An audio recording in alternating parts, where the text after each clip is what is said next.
So hello everyone, this is Poonam and welcome to the Share Knowledge Education. So in the segment of Indian Polity Ground Rule, today we will discuss the Government of India Act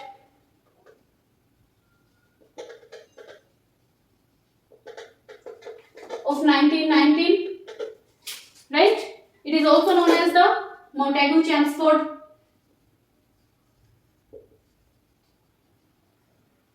reforms.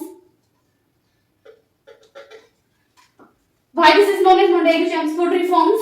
जो first लिखा जाता है that is the Secretary of State and जो बाद में लिखा जाता है that is the Viceroy. So Montagu at that time was the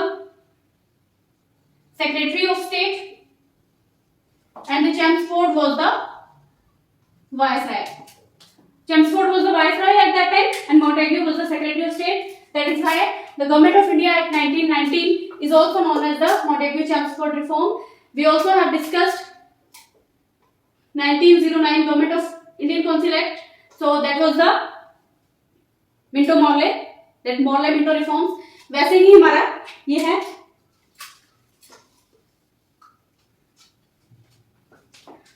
तो डिस्कस करते हैं गवर्नमेंट ऑफ इंडिया एक्ट 1919 को 1919 वाला. तो 20 अगस्त 1917 को इन्होंने डिक्लेयर किया, ब्रिटिश गवर्नमेंट ने डिक्लेयर दैट कि अभी इन्होंने ग्रेजुअल डेवलपमेंट करनी है for the responsible government in India. इसके लिए it is this act is to bring the gradual development of responsible government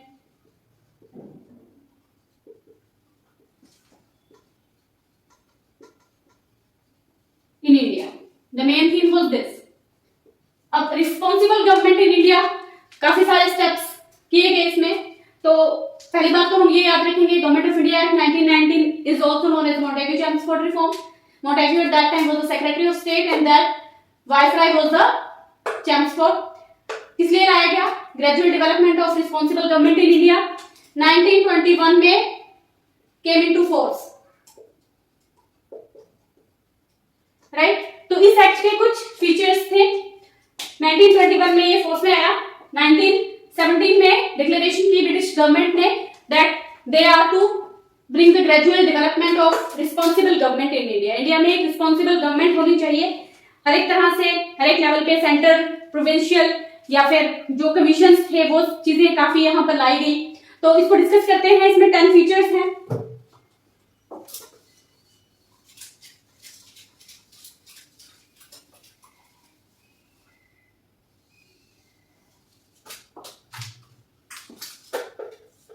कुछ फीचर्स हैं. फर्स्ट जो था दैट वाज द सेंट्रल और प्रोविंशियल जो सब्जेक्ट्स थे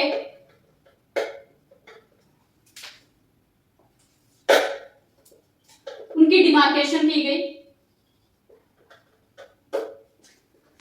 दूसरा जो किया गया वो प्रोविंशियल सब्जेक्ट्स जो थे that was further demarcated, that was further divided. ये चीज की गई. इसमें डायरकी इंट्रोड्यूस की गई, डायरकी इन इंडिया.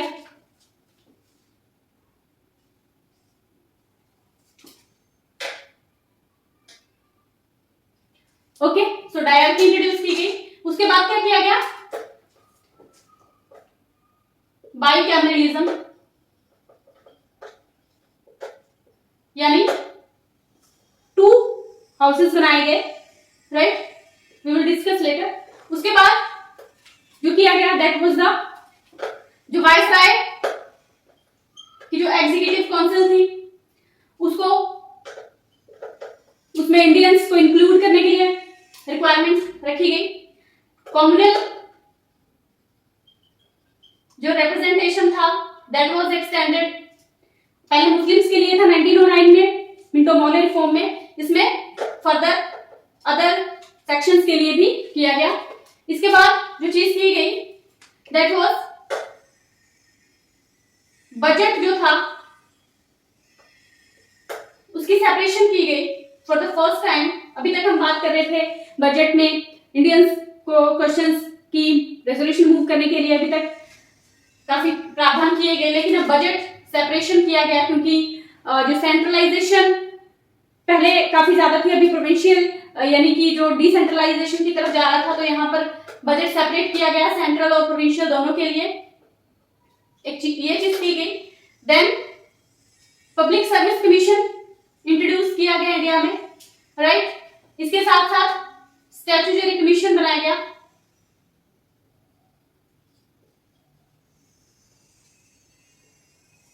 कुछ ये इंक्वायर करने के लिए फॉर द 10 ईयर्स, जैसे भी गवर्नमेंट रूल कर रही है उसको एक ब्यौरा तैयार करने के लिए, ताकि नेक्स्ट जो एक्ट लेके आए उसमें कुछ रिफॉर्म्स की हमें क्या नीड होगी। इसके साथ साथ हाई कमिश्नर जो था, that was new office was set up, ये जो secretary of state for India उसकी तर्ज पे ही काम कर रहा था, and one more was there, franchisee grant किए गए कुछ सेक्शन ऑफ पीपल्स के लिए, वो हम डिस्कस करते हैं। तो keeping in mind this 10 points, we will discuss the government of India act 1990, Montagu-Chelmsford reforms,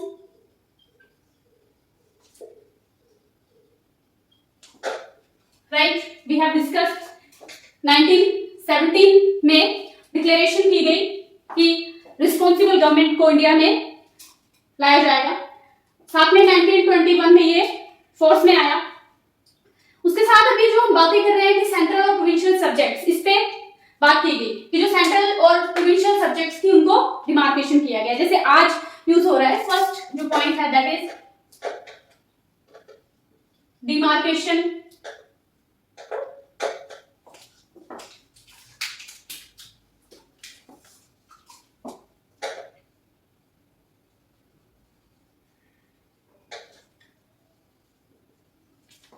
किसको किया गया डिमार्केशन? सब्जेक्ट्स, दीज आर, अब जैसे हम यूनियन लिस्ट, फेडरल लिस्ट, ये हम पढ़ते हैं, वही चीज है। सब्जेक्ट्स सेंट्रल के अलग रखे गए और प्रोविंशियल के अलग रखे गए। There was the demarcation of subjects of central and provincial. अभी जो सेंटर है वो सेंट्रल लेजिस्लेटिव असेंबली इस पे जो लॉज हैं वो बना सकती है। जो लॉज है, central legislative assembly will make laws on the central subject and provincial legislative assembly जो है वो इस पे इन सब्जेक्ट्स पे लॉज बना सकती है। पहली चीज ये की गई।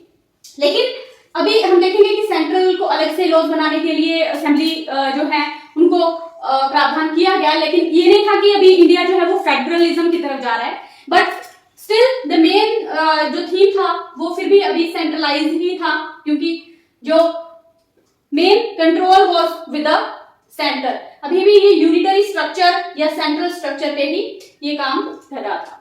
तो ये चीज जरूर की गई कि प्रोविंशियल लेजिस्लेटिव असेंबली को कुछ सब्जेक्ट्स डिमार्केट कर दिए गए कि सेंट्रल लॉज, सेंट्रल सब्जेक्ट्स पे सेंटर जिस तरह से आज भी काम होता है, ठीक है, एजुकेशन स्टेट लिस्ट में है या सेंट्रल लिस्ट में है, एग्रीकल्चर किसमें है, तो ये सारे कुछ सब्जेक्ट्स थे। उस टाइम पर भी प्रोविंशियल सब्जेक्ट्स को डिमार्केट किया गया टू मेक लॉज ऑन, ये जो लॉज है प्रोविंशियल लेजिस्लेटिव असेंबली बना सकती है, सेंटर पे जो है सेंट्रल सब्जेक्ट्स पे central legislative assembly, but keep in mind the unitary structure was still maintained.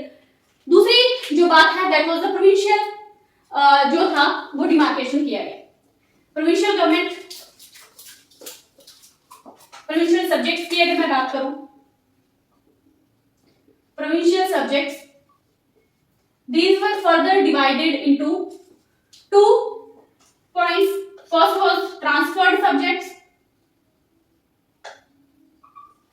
and another was reserved subjects. जो ट्रांसफर्ड सब्जेक्ट था उस पे कौन लॉज बनाएगा? Governor with the aid and advice and with the provincial legislative assembly। इसी की हम बात करें प्रोविंशियल सब्जेक्ट की, तो प्रोविंशियल लेजिस्लेटिव असेंबली या फिर हम काउंसिल ऑफ स्टेट्स काउंसिल की बात कर सकते हैं। काउंसिल के साथ गवर्नर जो है, ये लेजिस्लेटिव काउंसिल राइट करना चाहिए मुझे, लेजिस्लेटिव काउंसिल की साथ गवर्नर ट्रांसफर्ड सब्जेक्ट पे लॉज बनाएगा, क्योंकि अल्टीमेटली तो गवर्नर ने ही लॉज बनाने हैं, लेजिस्लेटिव काउंसिल उनको डायरेक्ट करता है। तो रिजर्व सब्जेक्ट में जो था laws would be made by the governor, but यहां पर अब लेजिस्लेटिव काउंसिल नहीं होगी विद द एग्जीक्यूटिव काउंसिल, यानी कि यहां पर क्या किया गया, रिजर्व सब्जेक्ट में सेंटर अपना कंट्रोल ले रहा है विद एग्जीक्यूटिव काउंसिल। ठीक है, तो इस जो ये प्रावधान किया गया इसको हमने नाम दिया dyarchy. Di means double, arch means rule, तो डबल रूल था यहाँ पर। प्रोविंशियल में भी यहाँ पर डबल रूल हो रहा है, क्योंकि यहाँ पर तो लेजिस्लेटिव काउंसिल खुद से लोग बना रही है, गवर्नर बना रहे हैं, लेकिन यहाँ पर एग्जीक्यूटिव काउंसिल विदाउट, हम ये बात कर दें, without legislative council, legislative council. अब लेजिस्लेटिव काउंसिल यहाँ पर नहीं होगा, लेजिस्लेटिव काउंसिल के बिना ही गवर्नर रिजर्व सब्जेक्ट्स पे लॉज बनाएंगे, यानी कि कुछ सब्जेक्ट रिजर्व रख लिए सेंटर ने नहीं पास, तो इसको बोल दिया हमने डायरकी डबल रूल। हालांकि जो ये एक्सपेरिमेंट था, दिस एक्सपेरिमेंट वाज फेल्ड, बाद में फेल्ड हो गया दिस एक्सपेरिमेंट। तो this is about the provincial subjects को जो हमने फर्दर डिवाइड किया। I think this is clear. Then we will discuss the bicameralism. अब बायकैमरलिज्म में क्या किया गया,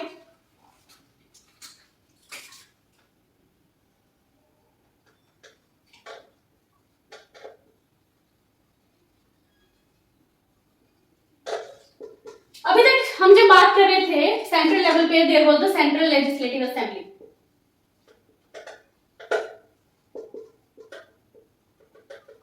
central legislative assembly was there, या फिर हम ये कह सकते हैं इंडियन, अभी तक इसको इंडियन लेजिस्लेटिव असेंबली कहने लगे।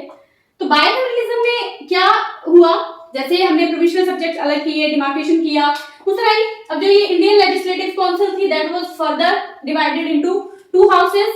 First was the house of state, और दूसरा, यानी कि उसको काउंसिल भी हमने बोला,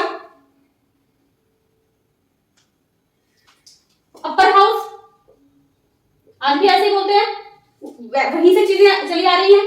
और this is called lower house, आज भी वही चीज है।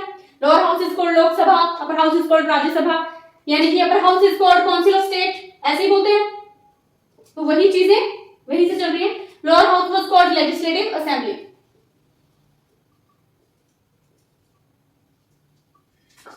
लेजिस्लेटिव असेंबली, बायकैमरलिज्म, और दूसरी बात डायरेक्ट इलेक्शन। ये दो चीजें यहां पर की गई, bicameralism and direct election. Central legislative assembly was, यानी कि Indian legislative council was divided into two houses, upper house, lower house. Upper house is called council of state and legislative assembly is the lower house. Direct elections किए गए। अब जो भी इसमें members आते हैं जिनके, these are from the direct election. पहले जो इलेक्शन था वो इनडायरेक्ट इलेक्शंस की हम बात कर रहे थे, लिमिटेड जो था नॉमिनेशंस किए जा रहे थे, लेकिन अभी यहां पर डायरेक्ट इलेक्शन से चुन के आ रहे हैं। आई think this is clear. The next is fourth point, executive council के बारे में। Executive council of viceroy. अब वायसराय के एग्जीक्यूटिव काउंसिल में 6 मेंबर्स थे अभी तक। So it was required that out of these 6 members, 3 members must be Indians, except, लेकिन ये जो 3 मेंबर्स होंगे इनमें से कोई कमांडर इन चीफ नहीं होगा। एग्जीक्यूटिव काउंसिल की भी हमने बात कर ली। वायसराय की एग्जीक्यूटिव काउंसिल में 6 members, out of 6 members the 3 members must be Indians except commander in chief. ये कमांडर इन चीफ नहीं हो सकते इंडियंस, लेकिन 3 मेंबर्स जो है वो इंडियंस होंगे एग्जीक्यूटिव काउंसिल वायसराय की, ऐसा बोला गया इस एक्ट में। The next is communal representation was extended.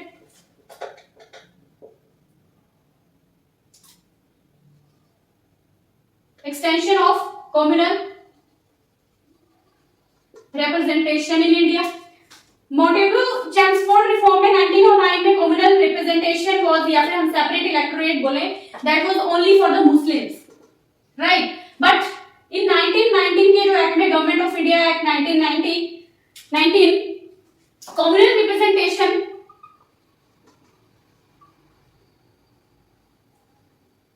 was further extended to 6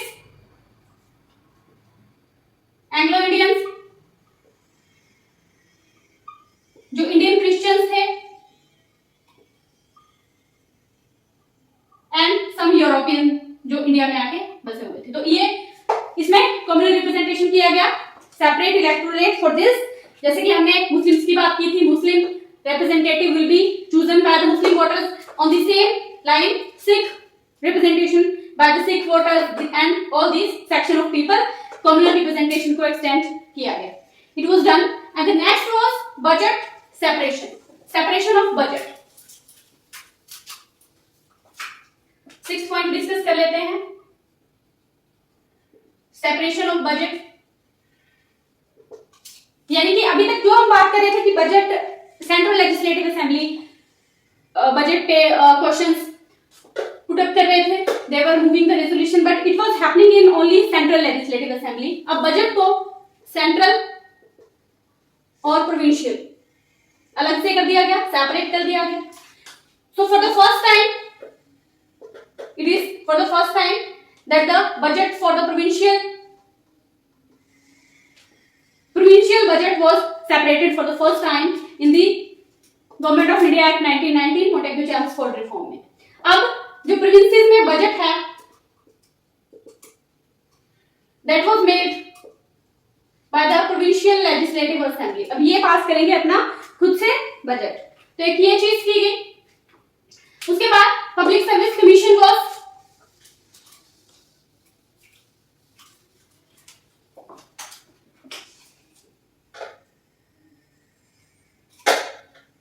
Central Public Service Commission.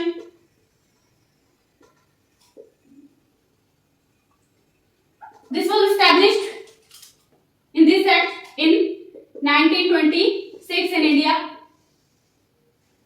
right? Public Service Commission for Indian Commission was set up for the public service post. जितने civil servants के post के लिए service commission, central public service commission was established in 1926. But अभी तक यहाँ पर provincial public service commission नहीं आया था, राइट? तो ये सेंट्रल की ही बात करते हैं. आज इसको हम यूपीएससी भी बोलते हैं, union public service commission. So next is statutory commission.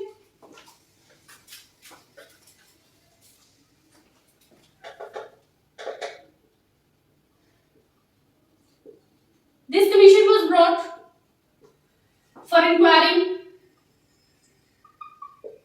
on the government level for every 10 years. ये अपनी रिपोर्ट जो है वो सेंड करेगा. स्टैट्यूटरी कमीशन, ठीक है, फॉर द 10 years जो आगे जो एक्ट लाने होते थे फॉर द रिफॉर्म्स, तो ये एक स्टैट्यूटरी कमीशन भी इंडिया में लाया गया. इसके बाद high commissioner for India.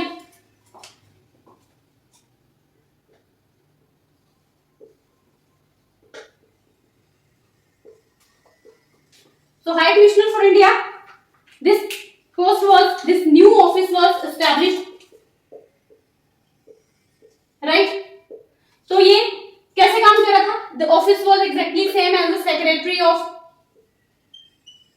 State was doing initially, right? तो High Commissioner for India in London, High Commissioner of India in London, ये एक ऑफिस जो है वो एस्टैब्लिश किया गया, राइट? और ये सेक्रेटरी ऑफ स्टेट के फॉर्म की उस पे काम करता था. And then was the franchise they granted for the franchise for some Indians, for the limited Indians, they were limited to some educated people, in the various fields like education, who are having the property, education. So इन पे इनको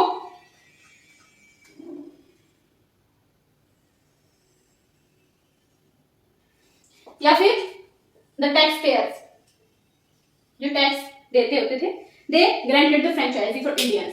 तो ये हमने जो points discussed किए, these various जो है वो मेजर 10 पॉइंट्स है we have discussed. Government of India Act 1990 Montagu-Chelmsford reform. Montagu was the Secretary of State at that time and the Chelmsford was the Viceroy of India in 1990.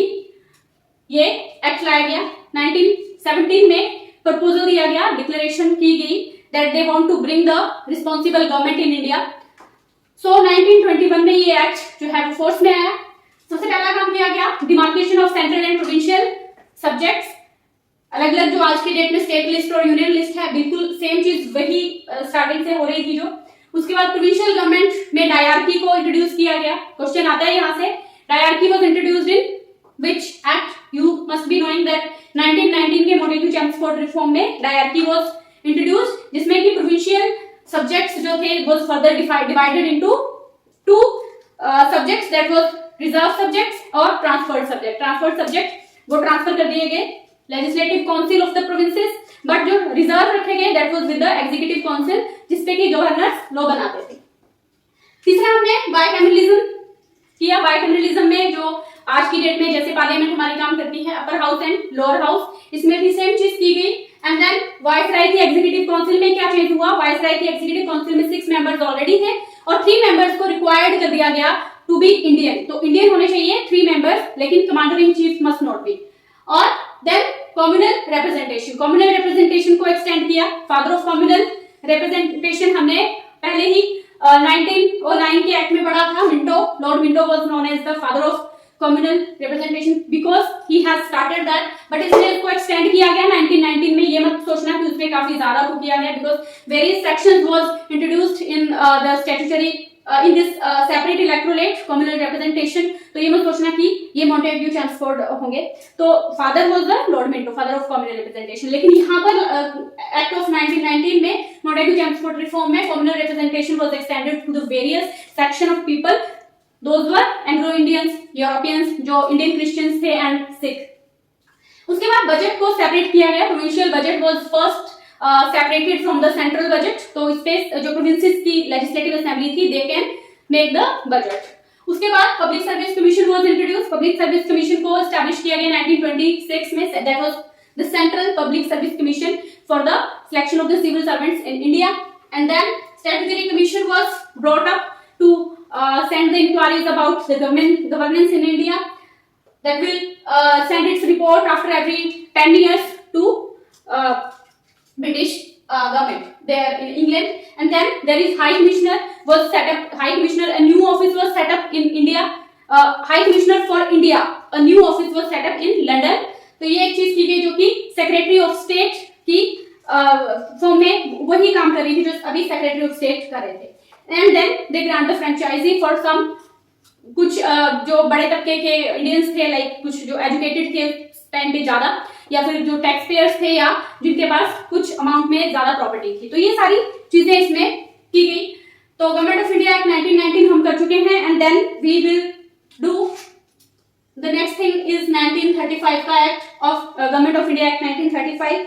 उसके बाद जैसे अभी एक और टॉपिक है दैट इज साइमन कमीशन या communal award, ये क्या चीजें हैं वो हम डिस्कस कर लेंगे, क्योंकि 1919 के बाद कुछ जो मेजर चीजें हुई थी दैट वाज साइमन कमीशन। उसमें क्या क्या लॉज थे ऐसा जो उसका विरोध ज्यादा हुआ, उसके बारे में पढ़ेंगे, या फिर कम्युनल अवार्ड में किस तरह से लॉ मेकिंग रही। तो पॉलिटिकल व्यूज में थोड़ा सा हम उसको जानेंगे और बाकी तो हम हिस्ट्री में कंप्लीट करेंगे ही। उसके बाद 1935 का एक्ट है। देन उसके बाद इंडिपेंडेंस एक्ट है 1947 का। तो ये जो हम हिस्टोरिकल जो चैप्टर्स कर रहे हैं to understand the polity, initially कैसे वो पॉलिटी हमारी जो इवॉल्व हुई है, तो वो हमारा ये चैप्टर जो है first chapter will be finish. और फिर हम जो फर्दर पॉलिटी जो है वो स्टार्ट करेंगे कि इंडिया में किस तरह से after independence, because Indian independence act तो हम यहाँ कर लेंगे 1947। तो आफ्टर इंडिपेंडेंस किस तरह से इंडियंस ने अपनी पॉलिटी को एक नए सिरे से खड़ा किया, तो वो हम देखेंगे नेक्स्ट वीडियो में। So till then thanks, happy study.